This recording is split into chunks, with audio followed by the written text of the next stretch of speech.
ভারত পাকিস্তান সংঘাতকে কাজে লাগিয়ে নিজেদের সামরিক অস্ত্রের পরীক্ষা ও বিজ্ঞাপন চালিয়েছে চীন, এমন দাবি করেছে যুক্তরাষ্ট্র। US China economic and security review কমিশনের এক প্রতিবেদনে বলা হয়, গত মে মাসে 4 দিনের ওই সংঘাতকে কাজে লাগিয়ে আধুনিক অস্ত্রের মাঠ পর্যায়ের পরীক্ষা চালায় বেইজিং। এমনকি ওই সময় নিজেদের অস্ত্র ব্যবস্থায় সফলতার প্রশংসা করে অস্ত্র বিক্রি বৃদ্ধিরও চেষ্টা করেছে দেশটি। তবে প্রতিবেদনের এসব তথ্যকে ভুয়া বলে উড়িয়ে দিয়েছে চীন। বিস্তারিত রিপোর্টে। US China economic and security review commission সম্প্রতি প্রকাশ করেছে এক বিস্ময়কর প্রতিবেদন, যেখানে দাবি করা হয় পাক ভারত যুদ্ধের সুযোগে নিজেদের সামরিক অস্ত্রের পরীক্ষা চালিয়েছে চীন। শুধু তাই নয়, বিজ্ঞাপন দিয়ে অস্ত্র বিক্রি বৃদ্ধির চেষ্টাও করে তারা। অস্ত্রগুলোর মধ্যে রয়েছে HQ-9 air defence system, PL-15 আকাশ থেকে আকাশে নিক্ষেপণযোগ্য ক্ষেপণাস্ত্র এবং J-10 যুদ্ধ বিমান, যেগুলো সক্রিয় যুদ্ধে ব্যবহৃত হয়। খবর এনডিটিভির।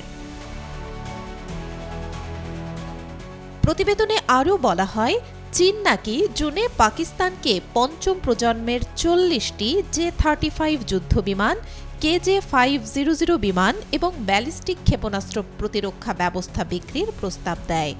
ফরাসি রাফাল যুদ্ধ বিমানকে হেয় করতে বিমানটি নিয়ে ভুয়া তথ্য প্রচার করে দেশটি।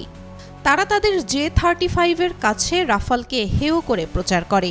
সামাজিক যোগাযোগ মাধ্যমে ফেক অ্যাকাউন্ট ব্যবহার করে এআই ও ভিডিও গেমের ছবি প্রচার করে দাবি করে চীনের অস্ত্রে রাফাল ধ্বংস হয়ে গেছে। তবে প্রতিবেদনের এসব তথ্যকে ভুয়া বলে উড়িয়ে দিয়েছে চীন।